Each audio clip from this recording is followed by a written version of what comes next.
Okay, hello everyone. So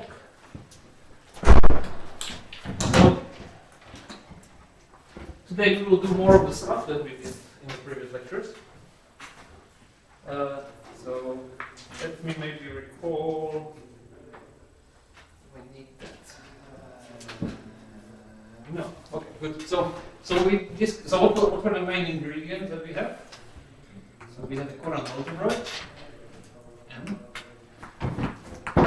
and we discussed, and we could equip it with some data. One of them was a generalized metric, which was a analog of ordinary metric in some sense. Here it was an endomorphism which squared the identity and was self-dual with respect to the underlying pairing of the current algebra. And this thing led to a splitting of the current algebra into two eigenbundles, V plus minus G, restricted to V plus minus is plus minus identity.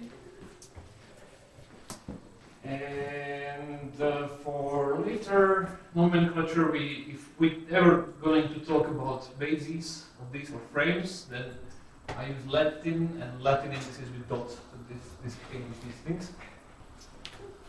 I just like this notation very much. And then we discussed how to define a Riemann tensor, which was this strange object. So first we discussed briefly how to do it without. So yeah, we discussed Levy with the connection. That's maybe that's the previous step. We discussed Levy with the connections, which form a class that depend on generalized metric and half density. Half density being the other item that I omitted. So this is everywhere non-zero half density on M. These two pieces of data were forming the kind of you can think of them as like bosonic part of the relevant string theory or supergravity together. Doesn't matter. So far as it's just some two geometric data. Sometimes people put them even together in one entity, but we will do it like this. So we define what it means to be Levi-Civita, and we show that this is a non-empty set. Then we use this to construct some objects. So first we define the Riemann tensor, depending on D. And this thing we showed that it's a tensor. Remember that we were using always assume that we use the pairs to identify these things. And then we show that this has a bunch of symmetries, like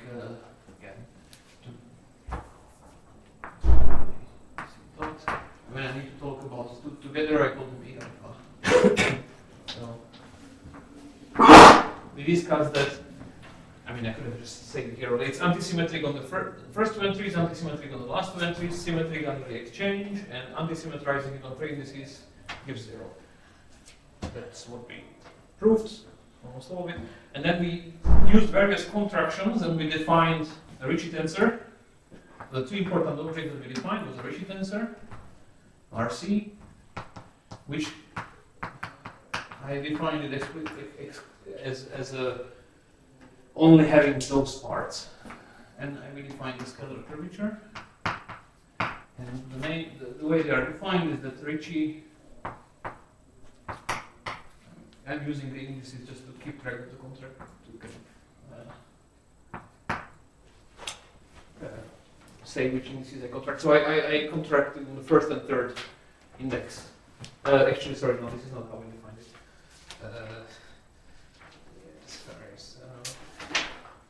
Yeah, okay, sorry. So we define this 4 times the contraction along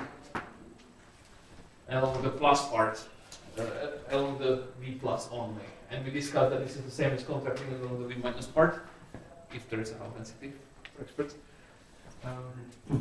So yes, and then we discussed the scalar curvature, which again there was some ambiguity in how to define it, and in the end we defined it using even more ridiculous prefactor, which was I think 8.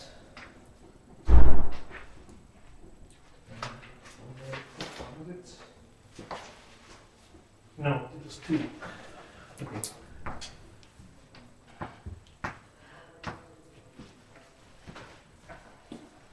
So, yeah. Okay, and that's where we ended. We discussed a little bit the factors, namely that they are irrelevant, different possible contractions showing that this is actually kind of the same as if we would use sort of like using the generalized method to contract Riemann, which is also contracted on the first and third index, except not quite, and there was a difference there. But that's all passed, so now we'll just take this to be the definition. So then there is the thing which is not immediate from this definition. So I discussed that this is actually I chose to present it via the Riemann tensor, but you should keep in mind that the Riemann tensor in general is not a great object; it's a bad object. You should try to avoid it when you can, typically, because it doesn't have the nice properties that you expect it to have. But I found it nice to present this derivation by kind of starting here and showing it, forking it and constructing Ricci and scalar curvature. And also later on I will use this fact that they are related like this in order to derive this variation of the Einstein-Hilbert functional. But for now, okay, so once we set up the definition, so all these objects at the moment, they depend on G, they depend on sigma, but they also depend on D. Sorry. So they were constructed using a Levi-Civita connection. So in principle, they might depend on it, and in fact, the Riemann tensor does depend on this D. It remembers more than G and sigma. It remembers this operator D, but it turns out that these two things are actually independent. So this is a slightly nasty calculation, which I decided to skip, so I will just tell you the result. But you can focus on more pleasant. It's not hard, and if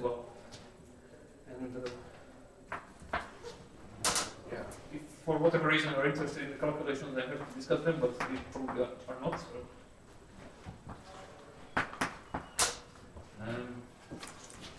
Okay, so there is a proposition which says that if you want to write these things kind of without the connection, you can do that. So what I'm doing here, this is just a funny way of saying that I take Ricci tensor and I put in V minus and U plus, and I use subscript to indicate that these are sections of, like here, V minus is a section of V minus and U plus is a section of V plus. So I'm plugging them in, putting one half in front, why not? And then first thing, this is easy to see from the definition of Riemann. This can be written like this. That's nothing too difficult there.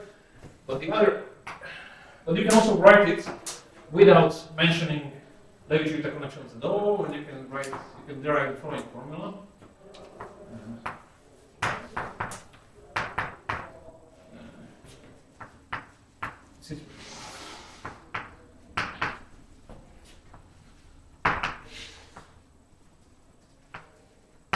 If you're planning to take an exam from this, then by no means I ask you to remember it, because I don't remember it either. Although I was working with it for many years. I remember it up to sines and prefactors. So there is 3 terms, and remember that if I write an expression and say plus minus, then this means that I take projection onto V plus minus. So just the way so they can read the formula. So this thing says that in Ricci, if I insert these 2 guys, then sorry.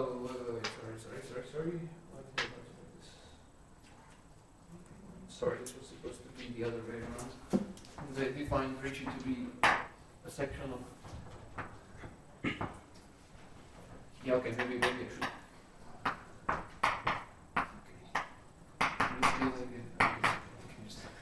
Let's put this at the beginning of the line, that's maybe more comprehensive. Yeah, okay.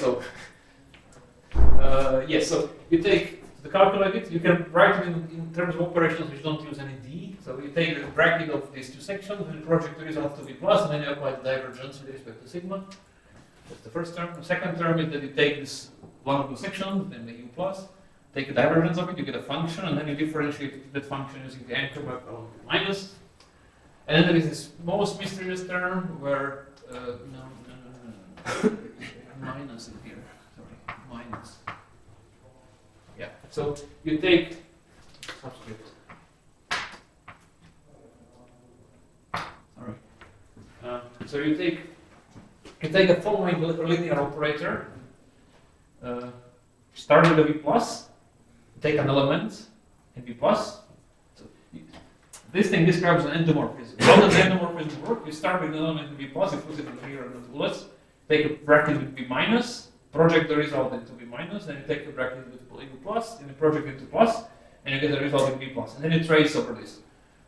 And the non-trivial thing is to actually check that this is you can actually do that because in this slot, this expression is actually tensorial. So there's a lot of things going on, and I don't want to go into that because we are not really going to use that much. But this is just to show, in particular, to show that this Ricci is independent of d. It only depends on g and sigma. Okay. And the second thing, it says that in any local frame, as over there, you see dots.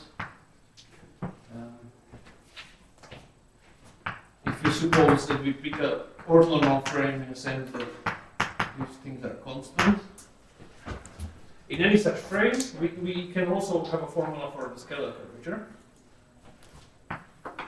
And it goes as follows.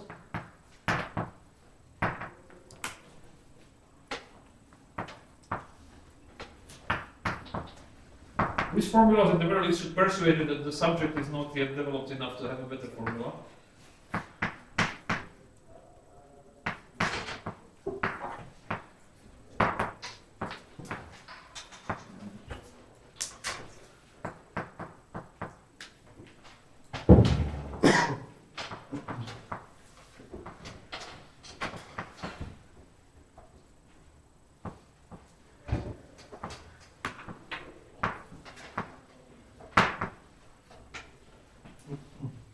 Where alpha, beta, gamma are defined to be the structure coefficients of the current into brackets.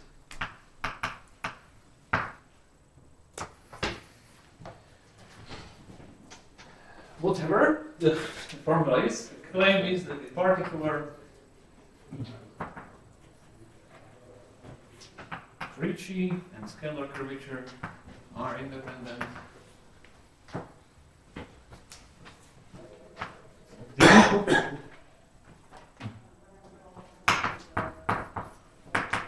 and only depend on g and sigma.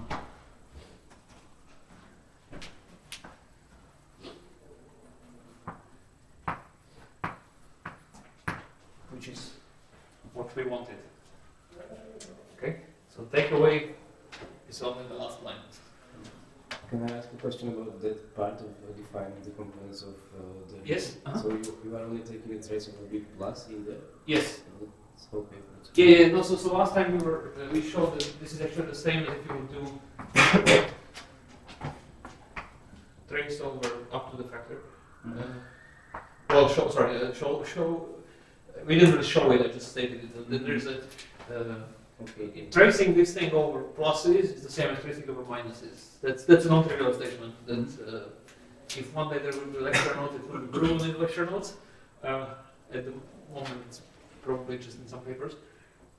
Yeah. So it also relies on the fact that we have a half density and not a divergence there. It's remarkable experts. And so you can say pretty much a similar thing for this one, but there it's a bit more complicated. I was playing with it to see what's the best thing to present, and in the end I came up with that combination. So yeah, so proof, ugly, but direct.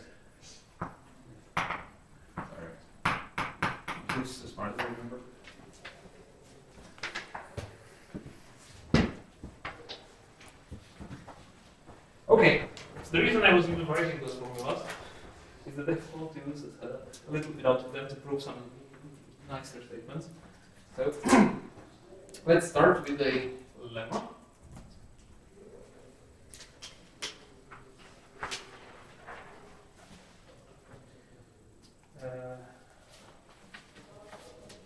Okay, so for all generalized metrics, for all values sigma, no, for all sections U of the current algebraic,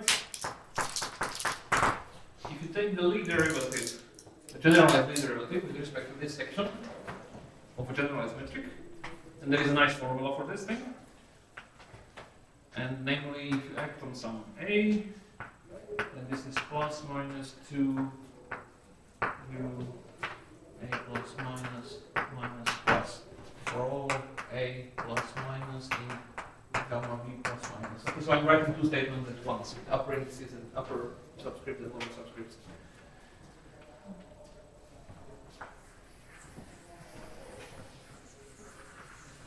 Maybe I should say what I'm going for today. So today I want to prove a little bit of a few statements about Ricci and R, and I will, in particular, I want to show how they depend on sigma, because that dependence is kind of interesting and it's very mild.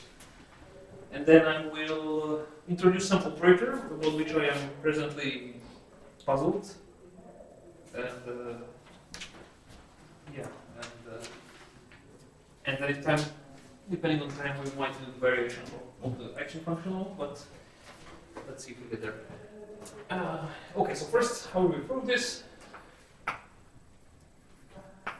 Okay, so remember, generalized lead derivative is a thing that we discussed last term, and it's just the obvious extension of the bracket to tensors and endomorphisms like G. So what is this thing? So, well, using the Leibniz rule, this is the same as this minus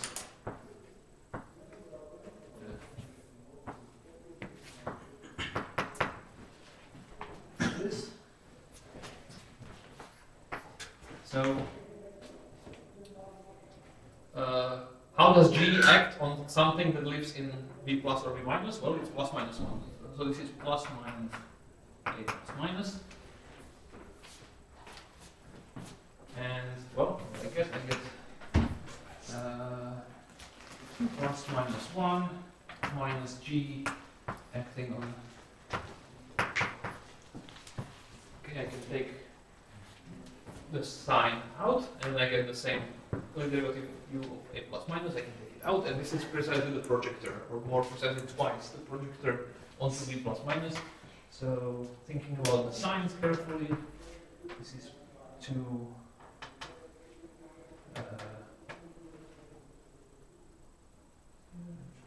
Yeah. Oh, okay. And then there is a project minus plus. Yeah. Which is what this is. This is.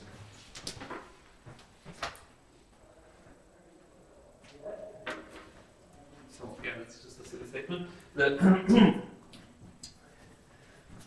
Is this clear? It's a bit of playing with indices, with projections and stuff. It's also not very important, but slightly important. Okay, so now, well, a corollary of that. And by that I mean a corollary of the proposition.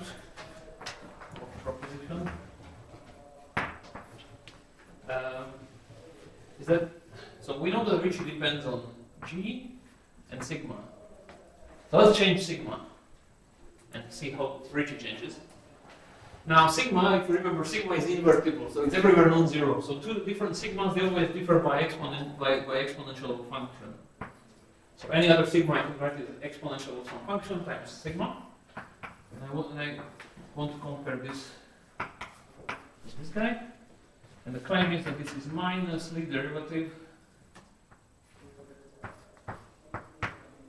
of G.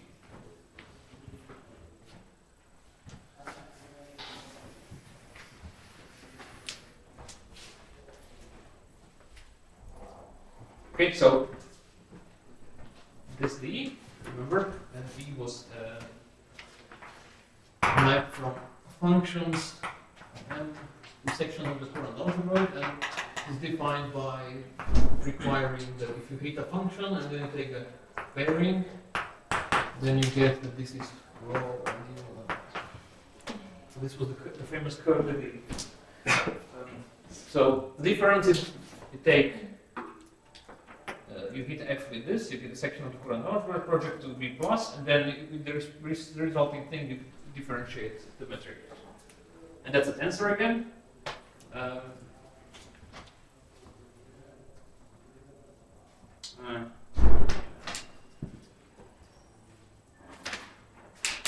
Yes? If I just understand the previous lemma correctly, so if you apply the LUG to like a section in B plus or B minus, you end up with the result which is only the opposite. That's right. Oh yeah, very, very good. Thank you. I was just wondering that because I needed your. Yes, so yeah, that's right. Yeah, yeah, very good.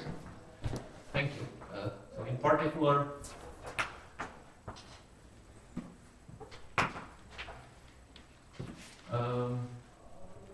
lead derivative of G is only has the V plus part and the other one, the V minus part. So this thing is in the endomorphism, it mixes the V plus and V minus. So actually here I probably should say, okay, now I got caught up in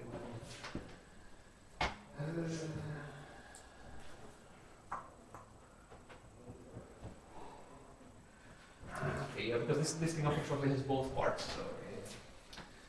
Put an AC dot, and then AC dot. Okay, this makes it slightly uglier, but okay.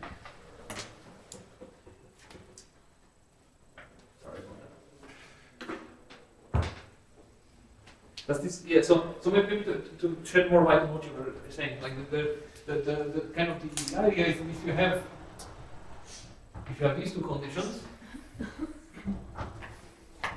And you have space of such generalized metrics.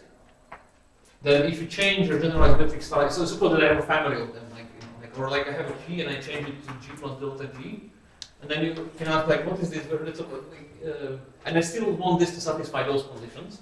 So one thing I know is that well, it still has to be symmetric, this delta G. Okay, so but the other thing is I want that this is 1. And if you unwrap what that thing says, it says that this thing has to be 0, and this thing you can show is equivalent to that thing. The delta G is actually only valued in V minus and V plus, and the other one.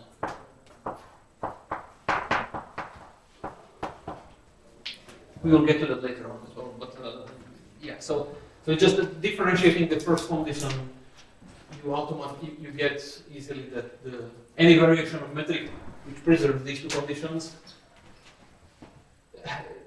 only can have those two parts, not 0.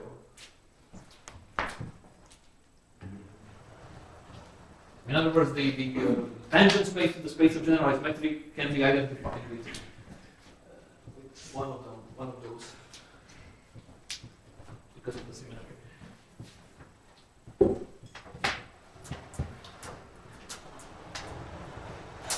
Does that answer your question? Yes, yes.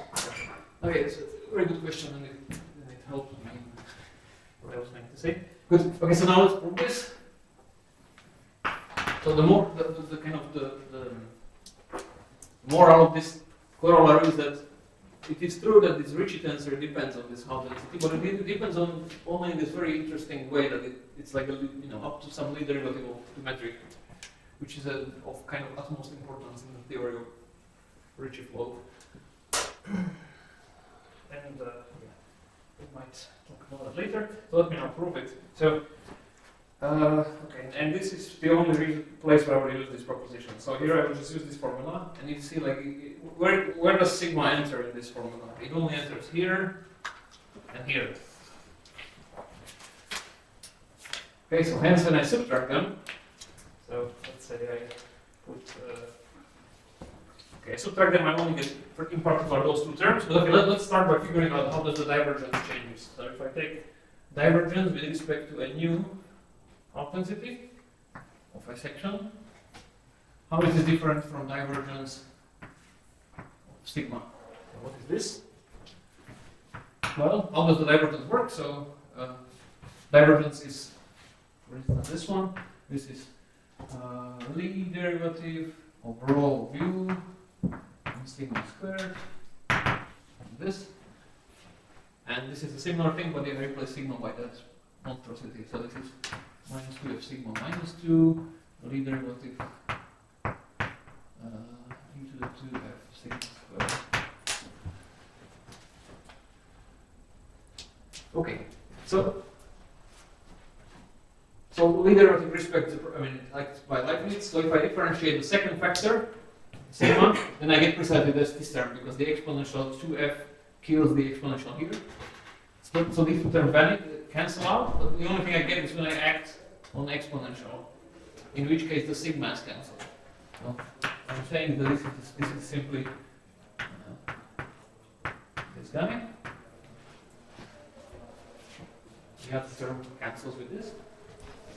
And the derivation of an exponential is, it's 2 times rho of u on f times the exponential, which cancels this exponential.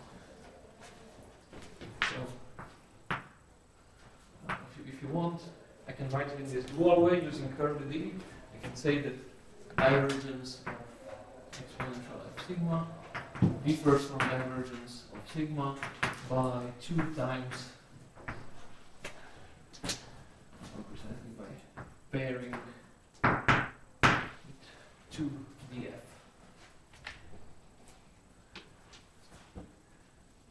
Okay, now we can use the Ricci formula. So if I use this formula here, with 1/2,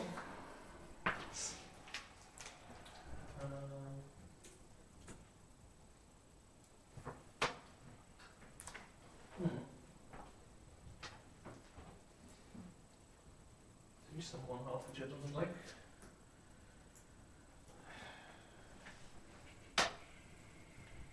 Okay, whatever.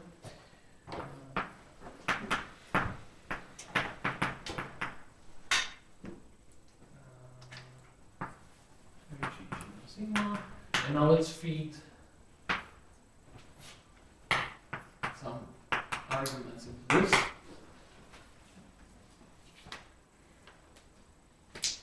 Okay, so now what we do is that we just look at those two terms. These are the only two terms that matter for this calculation. We subtract them, and we already know what happens when you subtract half the divergences. You only get this thing. So I can immediately write from the first two things, from this line, that this is 2 times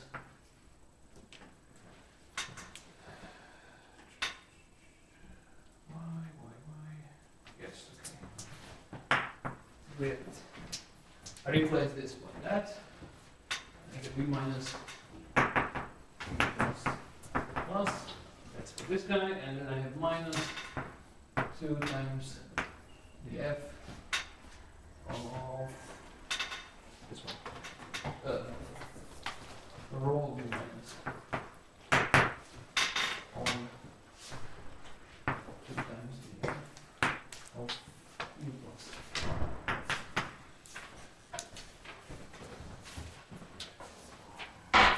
Yeah, sorry, I'm realizing today that it's a bit more, even though I skip this proof, it's still a little bit technical. Maybe let me skip the calculation that I wanted to do and let me just finish this thing.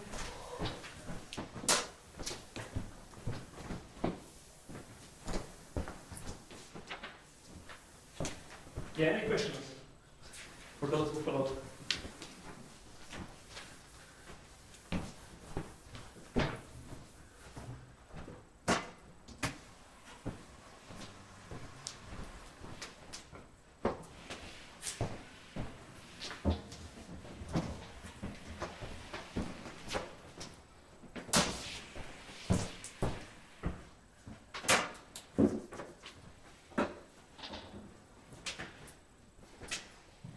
Oh, okay. If not, then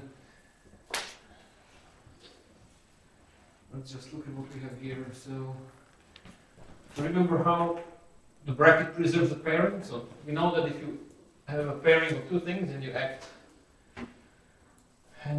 with a row of something on it, and it's the same as bracketing with the first argument plus bracketing with the second argument. Bracketing with the second argument is, let me do a trick. Let me put this projection here on the first factor instead of the second one. And let me also put it here, because I can, for free, I'm already projected to U plus, so only the V plus part of this matters anyway. Okay, is it true now what I want to say? Okay, yeah, so using the property that rho of U VW equals U VW plus V UW, which is one of the axioms of current algebra, which is the pairing which is preserved by the bracket. Using that, I can go with this V minus inside, and one of the terms that I get should be this one. That's correct. So they cancel. So the only thing that survives is the first term. So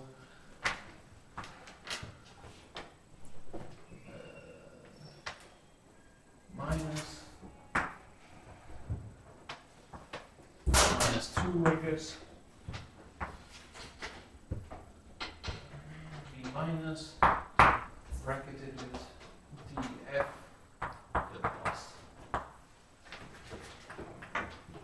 Wherever it is. Yeah. Okay, this is a little bit of stretching the current algebra axioms. So the other one, then you know that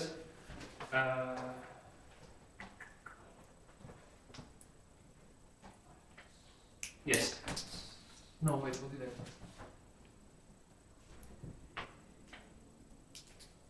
No, it's fine, sorry. Okay, so then one thing that we can do is that we know that this is in V plus, this is in V minus, and we know that the bracket is antisymmetric on V minus and V plus. Bracket in general is not antisymmetric, but we know that the symmetry part of the bracket has the inner product of the two arguments. So this means that I can swap them. So I can plus for the price of a minus sign. Maybe minus, and then plus. And what else? Then I want to move this thing to here. So here I use this axiom in reverse. I take this thing out, in which case I have a pairing of V minus with U plus, which is 0. And I have a second term where this thing acts on this guy.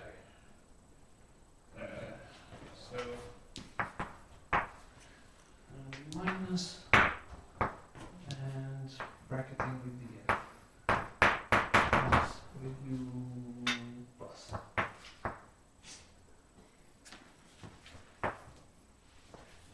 Okay, and last realization, since I'm pairing with something in V minus, only the V minus part contributes here. So I can put the minus here, and then I can use the proposition in the lemma, or I can use the lemma to rewrite this thing as minus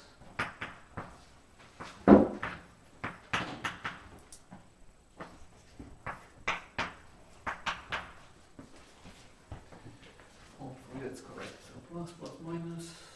I'm using the upper signs. So yeah, that's correct. And this is what we were supposed to prove. Yeah. Except this shows that there is a discrepancy with respect to my notes. It shows that there is a 2 somewhere that I messed up. Because there was 1/2 here of the Ricci. So I guess there is a 2 here. Because of the 1/2. Okay, that's kind of important.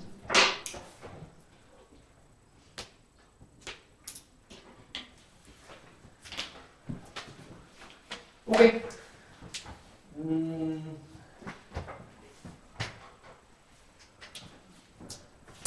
Okay. Maybe to compensate for the overall for the unnecessary technicality of this thing, maybe let me tell you why this is an interesting statement. Okay, so this is maybe moving to the future. So this is a side on Ricci flow. Ricci flow. So suppose that we have a one parameter class of these objects. Parametric class of metrics and half densities. And to each of them, or actually, do I want both?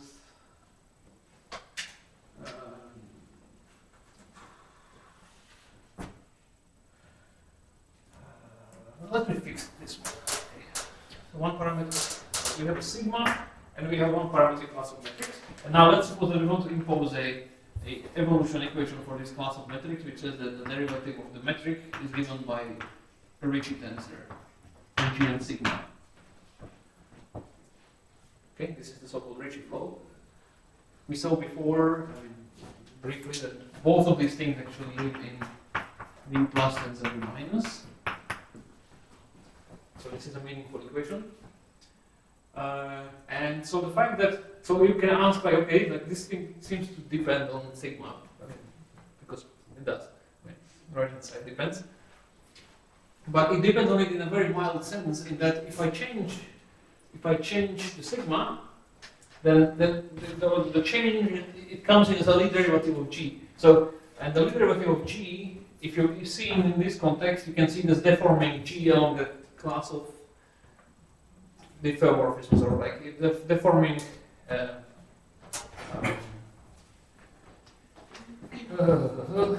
so okay,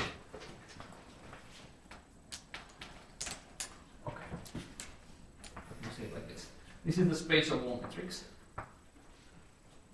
and fixing a sigma, I get a vector field, which is this Ricci minus the Ricci. It's a vector field on the space of metrics. Okay, because it deforms the metrics. Now, choosing a different metric, choosing a different sigma means that I will have a different set of arrows. But I know that these arrows differ by a Lie derivative of the generalized metric. So there is, in fact, the space of generalized metrics. It has a sort of it has an action of generalized diffeomorphism. So these are orbits of, or better said, let's say, orbits of Courant algebroid automorphisms. Normally, in normal geometry, you have diffeomorphisms. You want to treat morally your things up to a diffeomorphism. In this case, generalized context, you have Courant algebroid automorphisms. So they tell you that some of the metrics are kind of similar in some sense. They are just related by an automorphism. And what this thing says. What this thing says is that if you change the sigma, then these things only change along these orbits. So in some sense, if you're really interested only in action of automorphism, only in metrics up to automorphisms, so then you are interested in sort of the project, the leaf space here, and this thing says that that vector field descends to that quotient. Is that right? Yeah, that sounds right.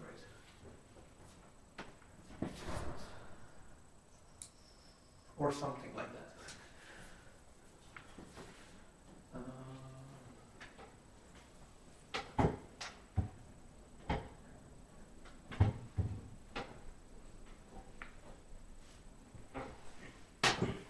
Okay, do you see what I mean? Like the change in this vector field corresponds to simply changing the general metric itself along an automorphism.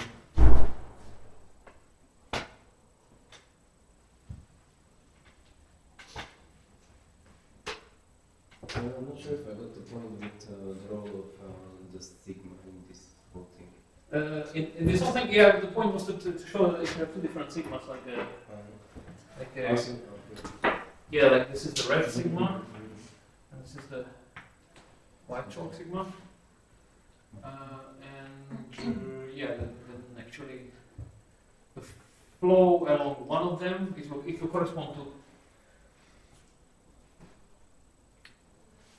Sorry, I don't know why I'm struggling with this. So if you have flow, if you choose a one sigma once and for all, and you start with the flow lines, they will look like something. If you change it, then if you change sigma, you will get different flow lines. But the point should be that you can kind of trivially pass between one flow line and the other one by doing some sort of gauge transformation along pulling back on the class of the homomorphisms. Okay. Okay. Okay.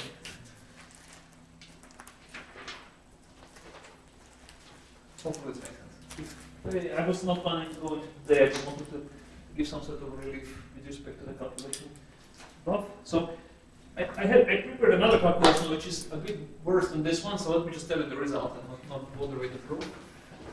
That's just what is the, again, it's a corollary of the proposition. What is how does the scalar curvature depend on the choice of sigma?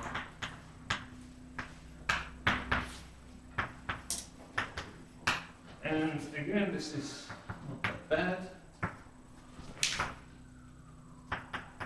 So it does depend, but only kind of a little bit.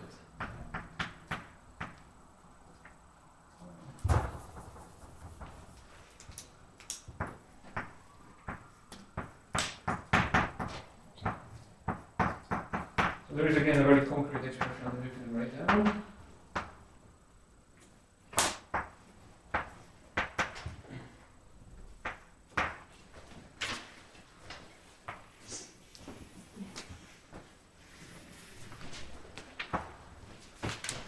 So it's not too bad.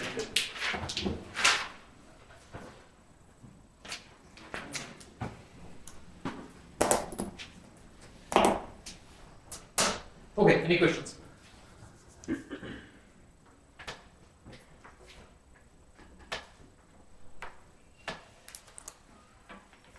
Okay, so so getting near to the end of this the curvature part. There's one last object that I wanted to discuss, and I want to stress the fact that this object, as far as I know, is not properly understood. So,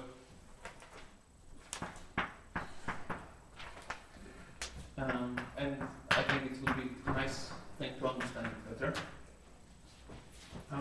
So the claim is, okay, so fix a generalized metric at sigma and choose a Levi-Civita connection. Now, we define an operator, the operator, which I will call simply Laplace. And this is an operator on Hall densities. It's a differential operator on sections of the Hall density line bundle, and we define this guy by saying that this thing is the sort of natural Laplace you can cook out of V plus. So I use this connection to hit my Hall density twice, and then I contract it along the plus plus, so along V plus. And then I subtract the scalar curvature.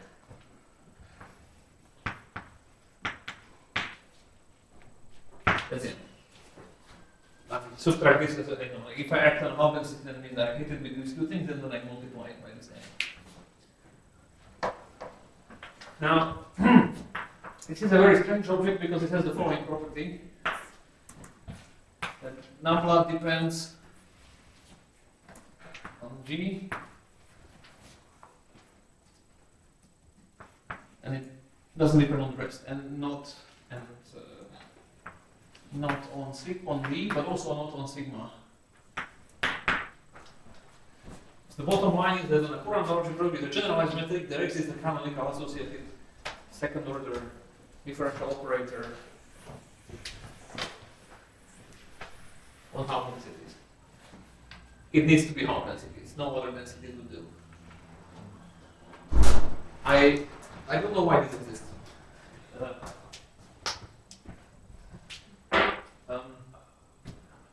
So,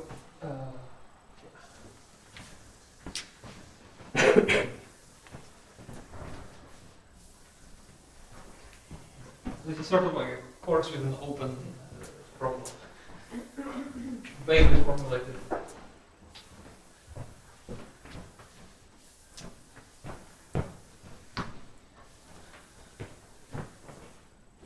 In fact, if one day there will be, if I imagine that on one day there will be a better interpretation about things that I'm telling you, especially one that avoids this kind of tedious proofs.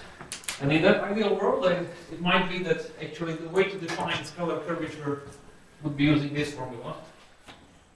Because this object kind of feels more fundamental than the scalar curvature.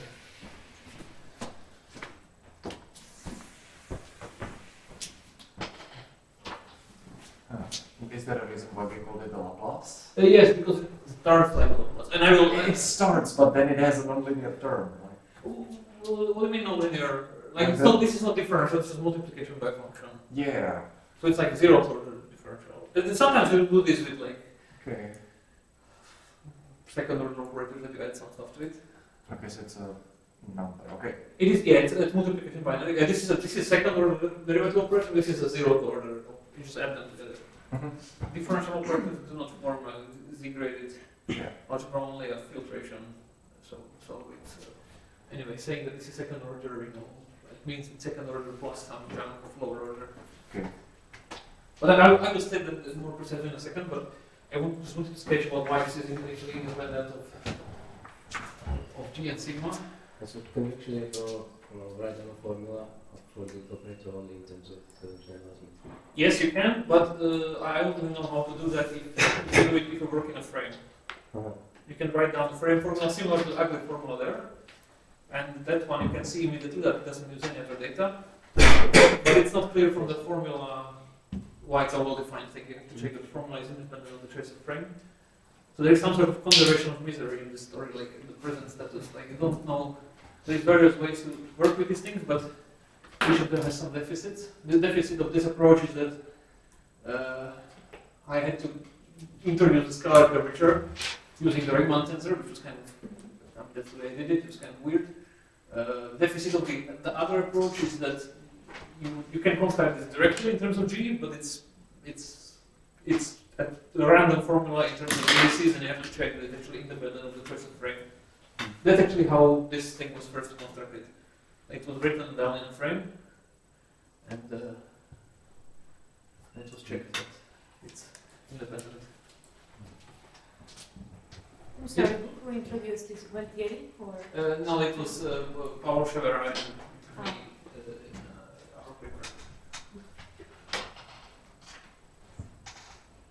Yeah, I mean, you mean Delta. Yeah, that was our doing, as far as I know. Yeah, this is less of a core than a very advanced open end talk show. Okay, so let me first show you that this is actually independent of D. That's kind of easy because we know already that this term is independent of D. So let me just tell you why this is actually independent of D.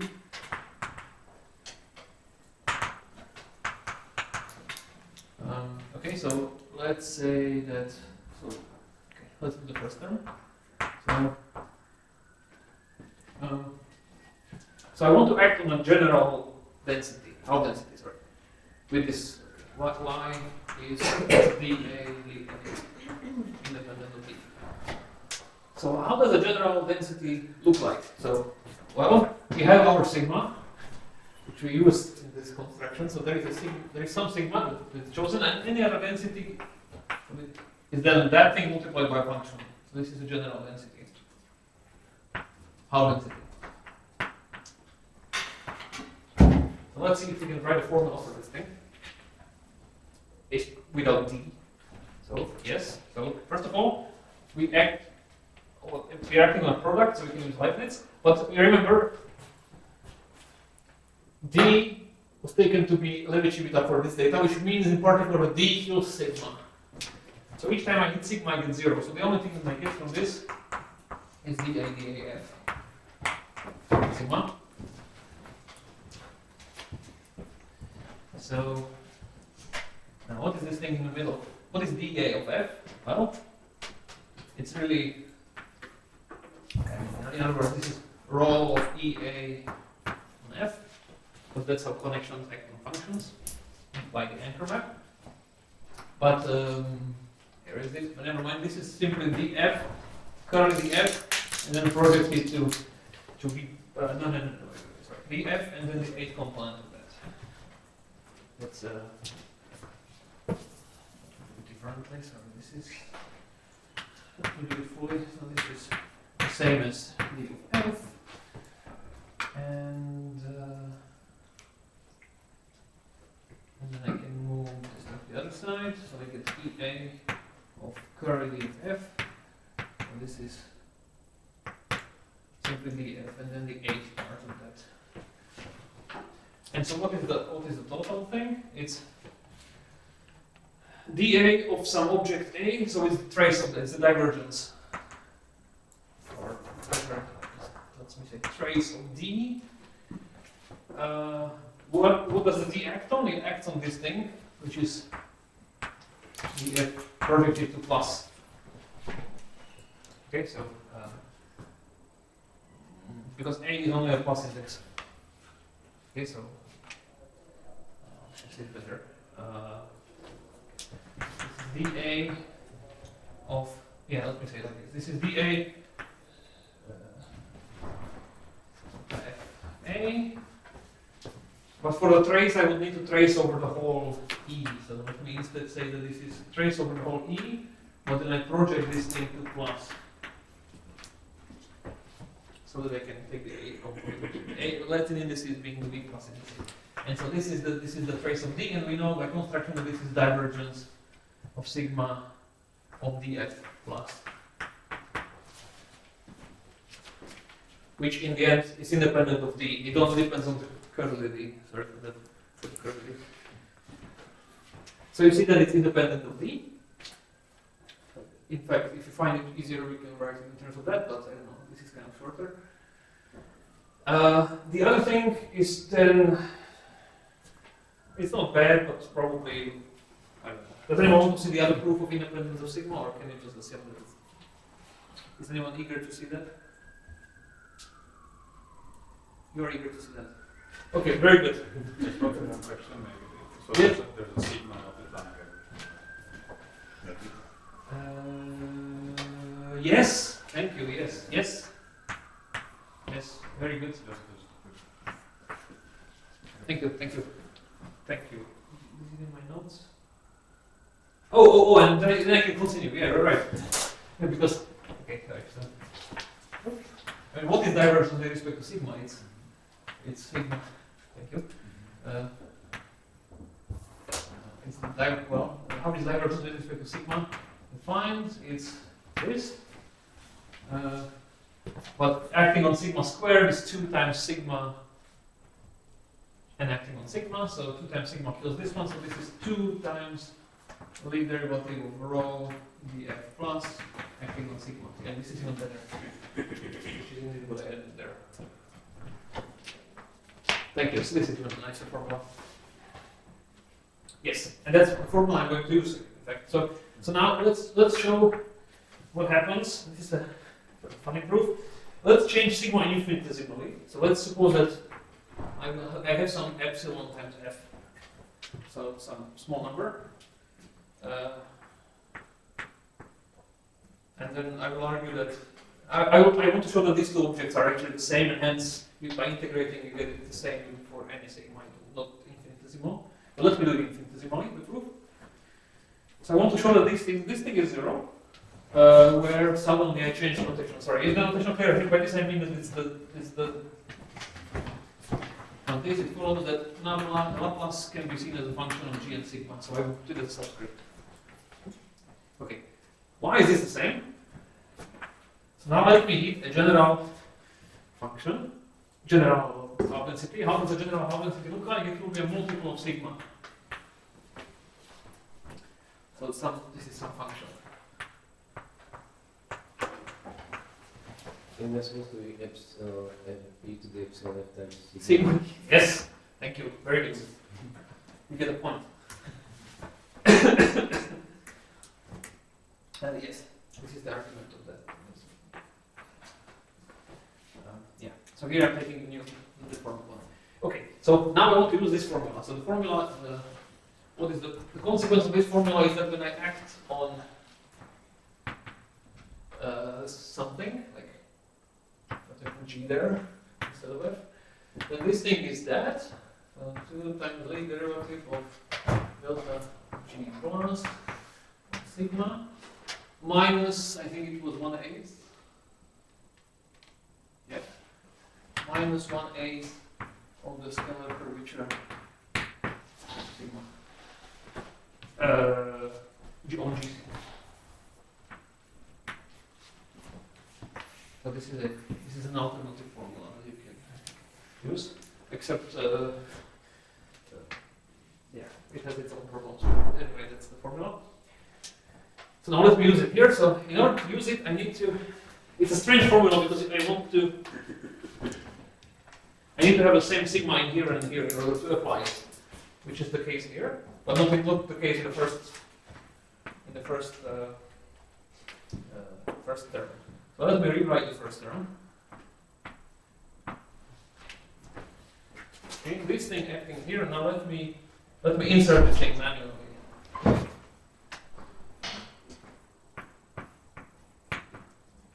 From the other minus here. Right, so I put it in. I insert this exponential factor for both guys so that I have the same sigma here and here, so that I can use that formula for the present.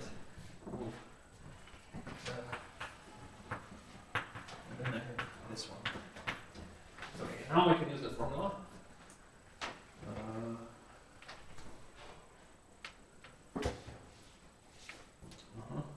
Okay.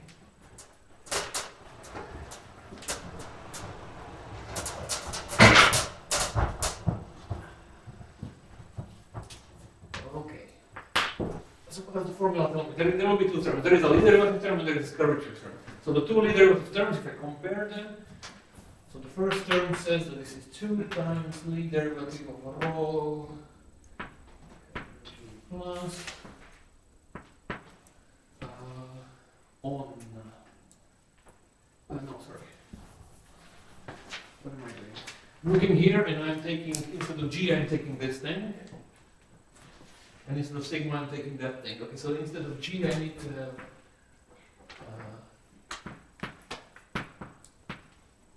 G plus, and instead of sigma, I need to have this whole mess. So it's epsilon, e to epsilon f times sigma. Okay, that's the first term here, and then here I just have the 2 times the derivative of G plus sigma. So I took care of the first terms, and the second ones are with the ones with the scalar curvature. So this is minus 1/8 of the scalar curvature, minus 1/8 of the scalar curvature for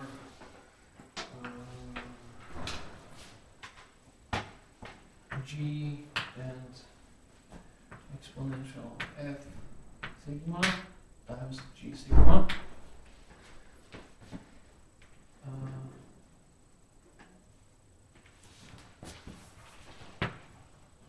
Like this.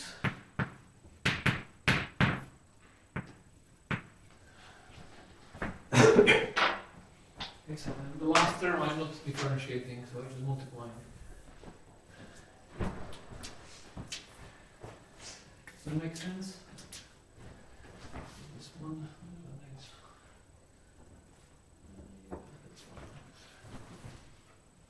Yeah, okay. I lost my chalk.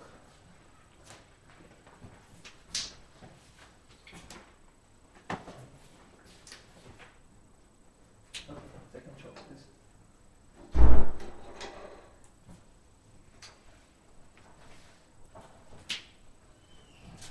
Did anyone see where I put my chalk? I'm genuinely curious.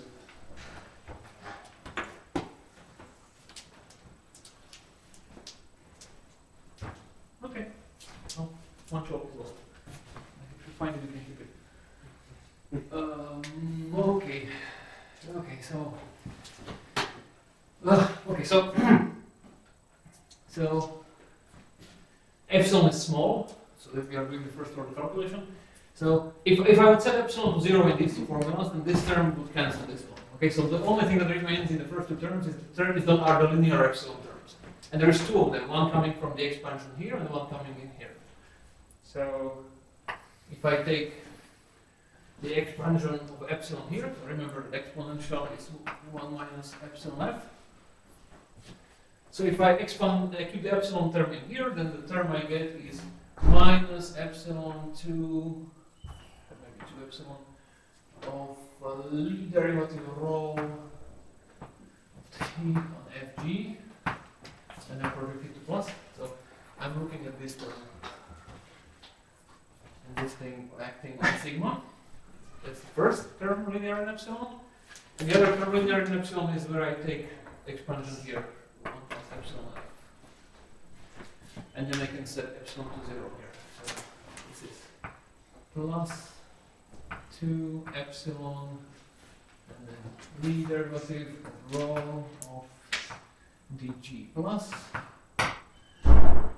of f of sigma.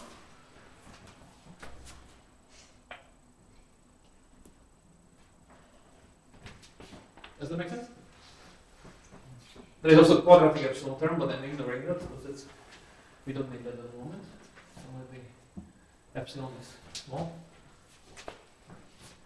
Okay, and then here I want to use this formula, which actually we only care about it in the first order. So for us, if you take the first order, then this first term doesn't matter because this is squared in the exponent.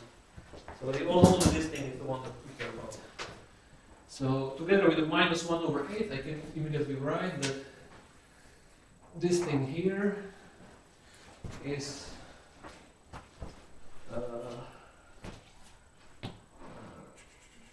it's epsilon times div sigma of f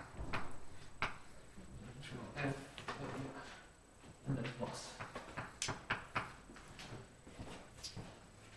Now I want to see that this vanishes.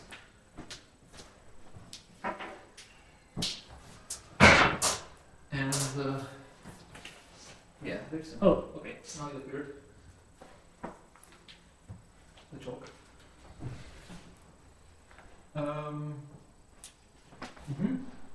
Does anyone see any cancellations in here? Okay, let me include these two guys in here. Sometimes G sigma.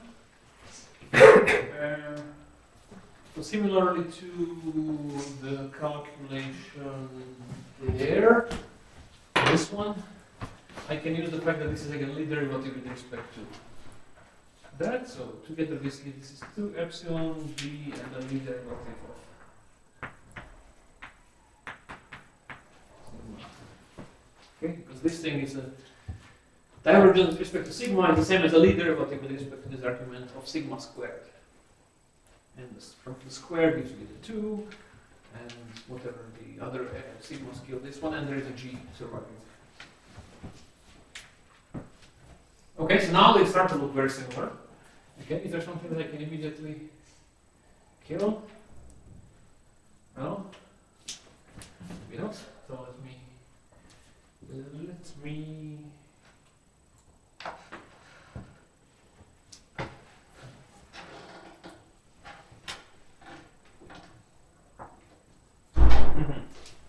Okay. Then one more trick.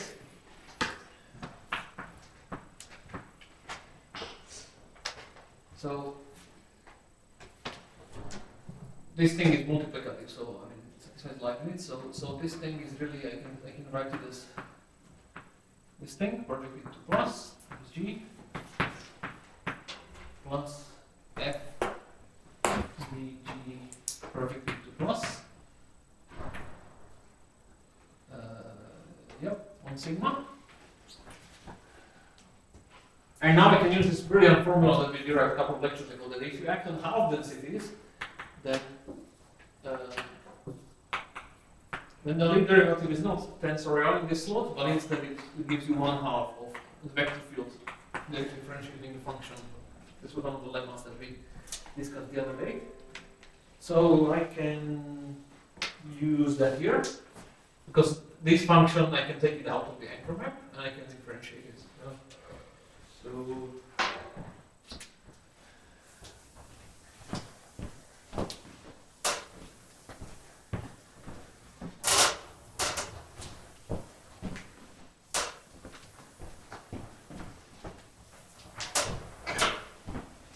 Yeah, and then I will, no, I will never use it.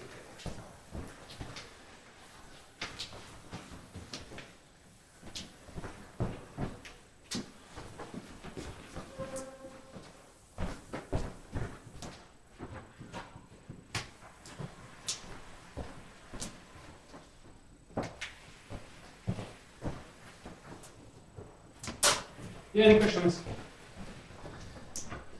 Again, I'm starting to feel that this is more of a manual calculation, but hopefully it illustrates some things, such as in good calculations, things cancel. That's a big result. Okay, so applying this formula here, I either get, okay, let me write the basic quantity. So I'm taking now the whole thing again. This thing here. First term gives me this, minus 2 epsilon, and then I can take the function out, so I get g times least derivative rho of this. Or I get the g differentiated, so that's minus epsilon, this thing epsilon that, rho of this, and there is some sigma that I lost. Yeah, sigma. And I have the same thing for when I spoke f and g. So minus 2 epsilon f, lead derivative rho, and minus epsilon sigma rho df dg minus plus on f. And then I get this term. But that term I should already, no, okay, don't do it. So,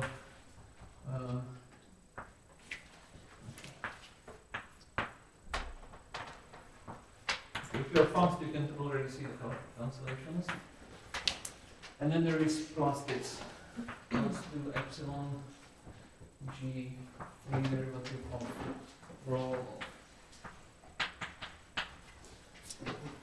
Okay, so does anyone see any cancellations? First and the last. First and the last. Good. Any other cancellations?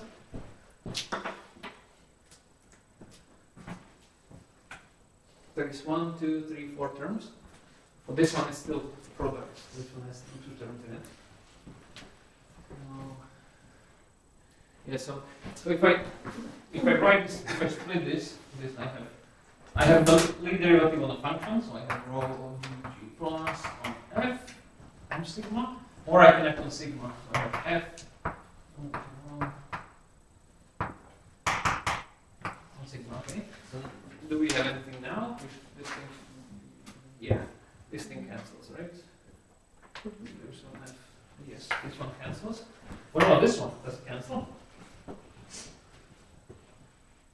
With this one? No, wait. Oh, with this one. Does it cancel? No, it doesn't.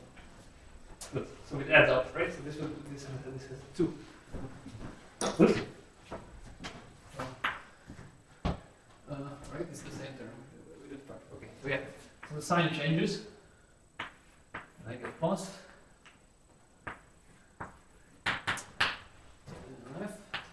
And I have this one.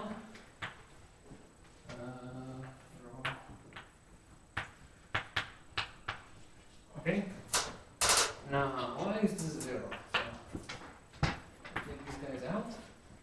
Then I have, well, as before, I can use this formula, but this is the same as u partial f. So we do that here. This is this one, I think this, and this one is the other way around.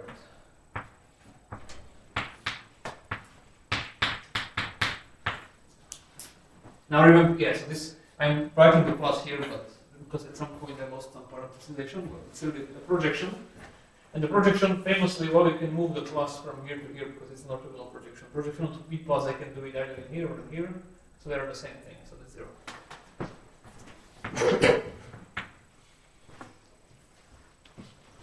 So, yes, so the operator is indeed mysterious in that it doesn't. Note where was the point where we use the half density in this? Here.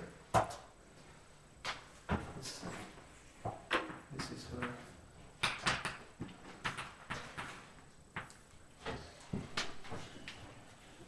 Half density. Finesse entered. I think it didn't enter anywhere else. This was the only place where we used the fact that you're acting on a sigma, which is a half density. That's why one half there. So any other half density doesn't work. Sorry, any other density, like 3 half density doesn't work. It needs to be half densities. Okay. So the moral of this is that thus, for any G, there exists a canonical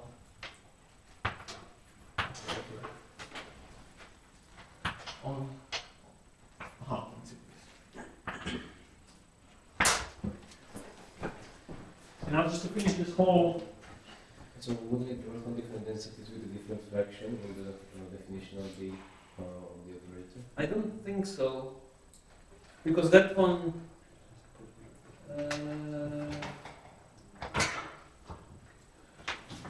Because let's see, if I change this factor here. Okay, question. Maybe it does, maybe actually it would be cool if it were, but let's see. So where did we? So where did this factor enter? So this was the one in the end, right? This was the one. So this was this vector. And by changing the 1/2, this affect is this term and this term. So I don't think you can do that. Right? Because if you would change the, for instance, of half density, I would take like lambda density, then this would affect the factor. This would change the factor in here and here. While setting up different factor here would affect this term only, and they don't communicate directly, right? Yeah. Here G is out, here we are differentiating G, here G is differentiating. So they are independent terms, so we can't do that. Good point, yeah. Thank you. That's actually illuminating.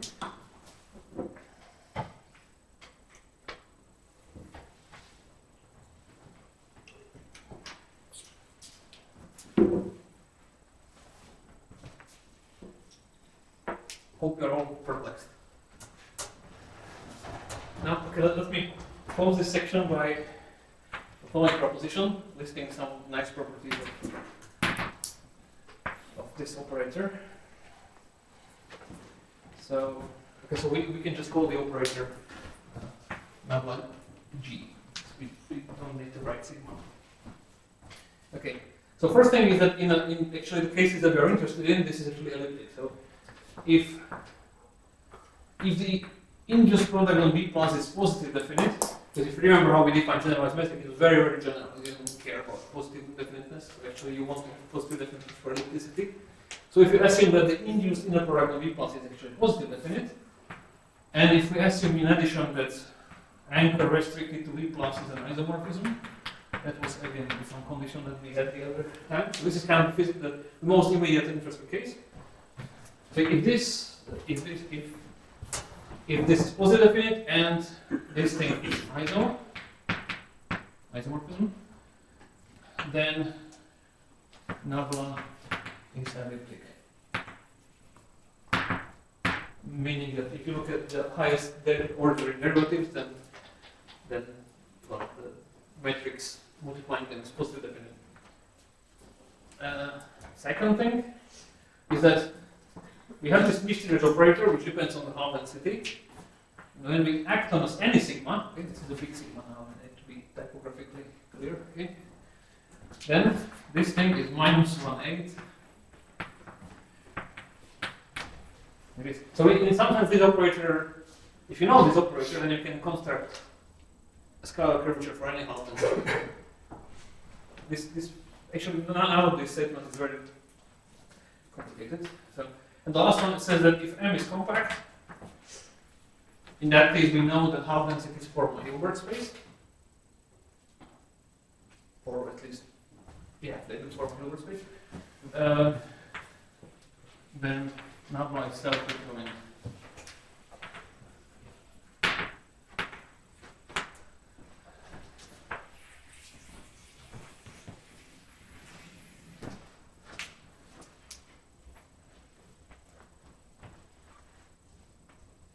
Okay. Any questions about the statement?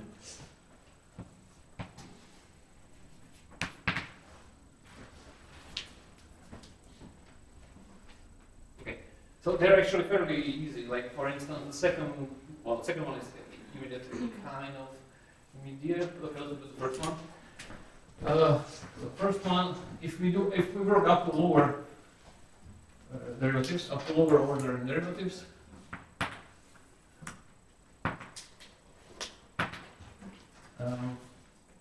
This operator V is, well, I can ignore the scalar curvature term because that's just the zero order operator. Okay?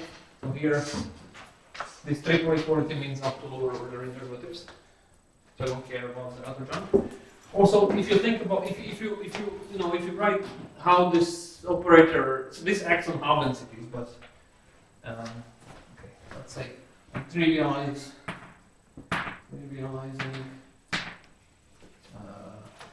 E and half density bundle.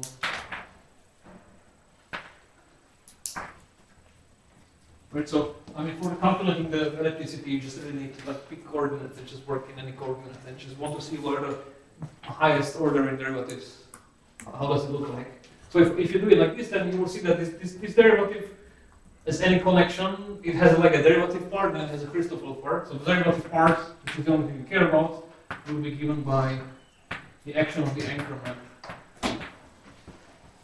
So, and here, I think I could maybe stop here, but okay.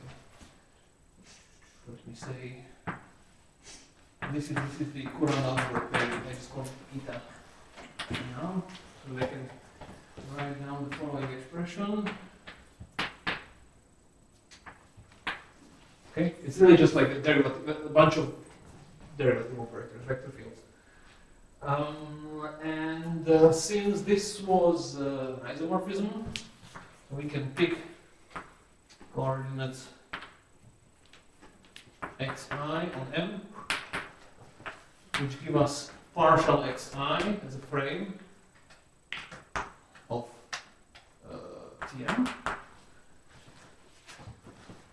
So we can, and because of this isomorphism, we can now define set EA such that rho of EA is this partial of x. Okay, if I mean this is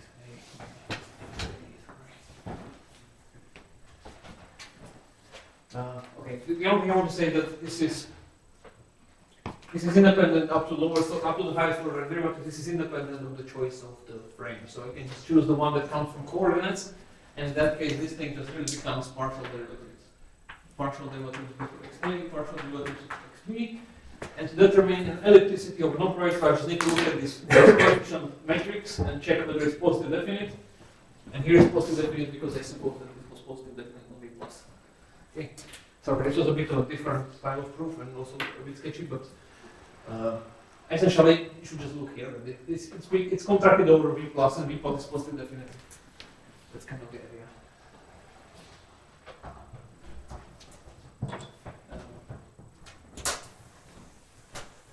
Does anyone see how to prove the second part? It's kind of circular.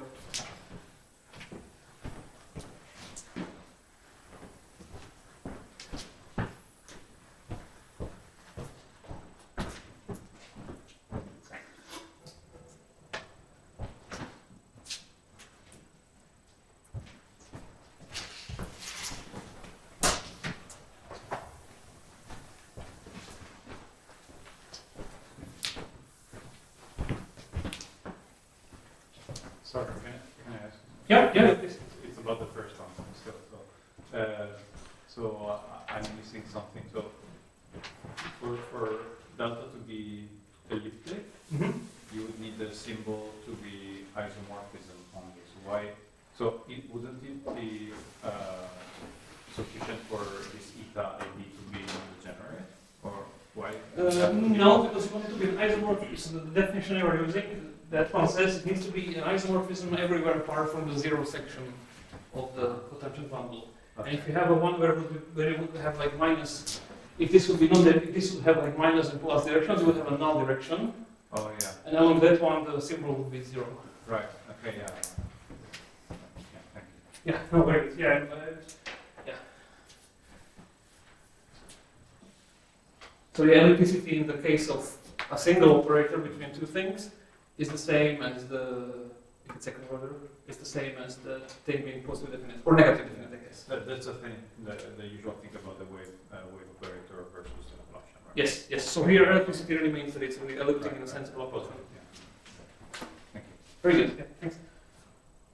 Okay, so what does this? How does this work? So the definition says that it is.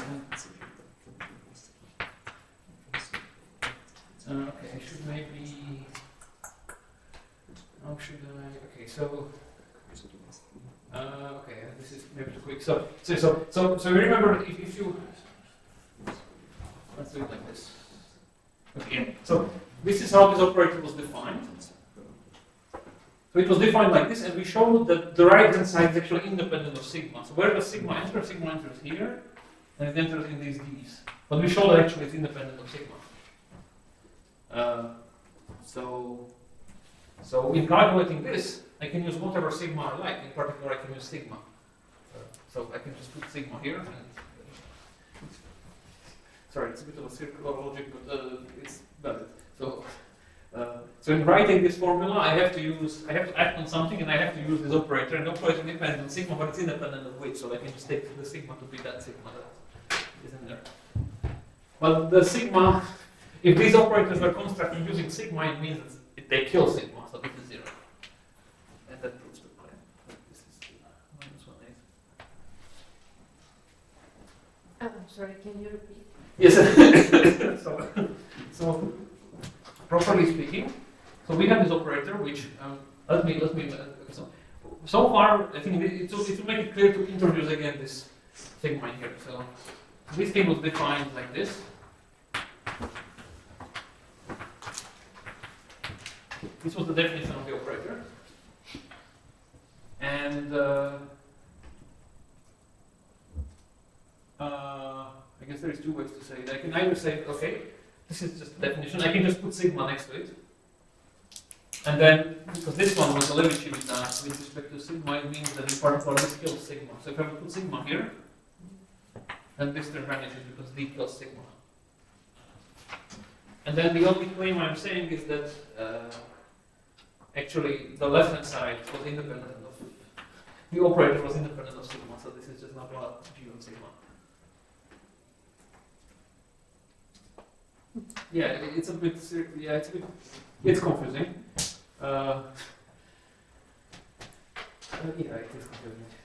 Maybe there's a better way to say it. I could have said also maybe that just put.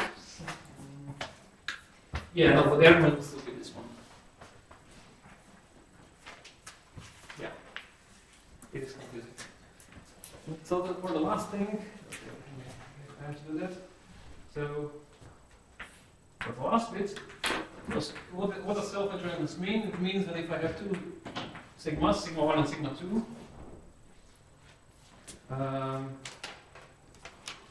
and I take the same but I invert them, I want to show that this is 0. Okay, this is what I want to show. So now, well, so now again, quick d, which is Levi-Civita for g and sigma. Okay, this is a different sigma. This is sigma 1, this is sigma 2, that's the sigma. So how does the Laplace operator look like? It's where is it? But it has a scalar curvature. Laplace is dA minus 1/8 RG sigma. So I just substitute it here, but the point is that this zeroth order piece will be the same in both, so that cancels. The only thing I need to take into account is the one where I have these d's. But these d's are limit for this sigma, which is the third guy. Okay, so it's none of those sigmas. So what I get is sigma 1, and I swap them. This is my notation for writing the same expression but swapping the two. Now, okay, if I could integrate by parts, let me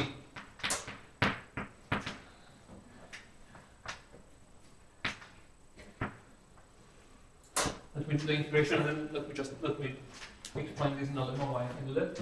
But if I can integrate by parts, then I can take this, I can move this thing, and I can move it in front of the first sigma. Okay? For the price of compactness, maybe I should say compact no boundary. So closed. If I move this thing here, and I do the same in the other one, then I get an expression which is symmetric in minus dA sigma 1 dA sigma 2 minus exchange, but they are not the same because this thing is symmetric in sigma 1 and sigma 2, so this is 0. This shows that it's in itself a joint modulo with integration by parts. That's the last thing. It's a useful thing to know anyway. Integrate by parts into the density world. So lemma. Integration by parts. So if let's write like this, if mu is a density, one density on M compact and trivial boundary, and if U is any section of current algebraic, then for all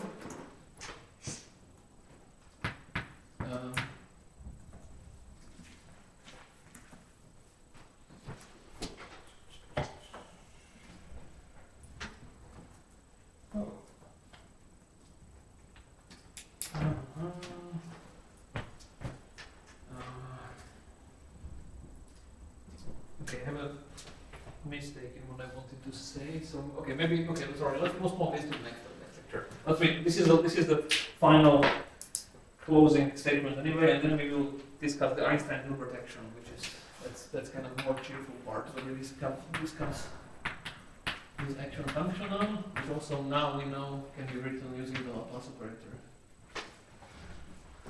So this is the Einstein-Hilbert action, which famously gives the bosonic part of type 1 supergravity, or bosonic direction. Yes, okay. Yeah, apologies for the slightly high level of technicality today.